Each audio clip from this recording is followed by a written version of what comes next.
এই আসবি তোরা হাতে করে নিয়ে আসবি এগুলো যে দিচ্ছে দেখেছিস সবাই এখন বাজে কথা ছাড়ো তো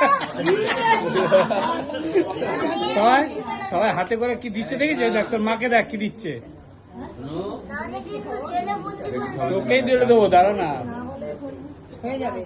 তোমাকে পুলিশে দেবো। হয়ে যাবে হয়ে যাবে আমার সাপটা ভেঙে গেছে। ও মা, মা, এই শাক ভাঙিস না আমার শঙ্খ ভেঙে গেছে দেখো। এরকম বলতে নেই শোনা, এই শুভ চুর দিন। হয়ে গেছে। বলতে নেই। আমার কথাটাই তো সত্যি মানে কি? পছন্দ হয়েছে? হ্যাঁ, আমার খুব পছন্দ আসো হয়েছে। তুমি মিষ্টি খাইয়ে যাও মামাকে। হয়েছে? জিতের চলে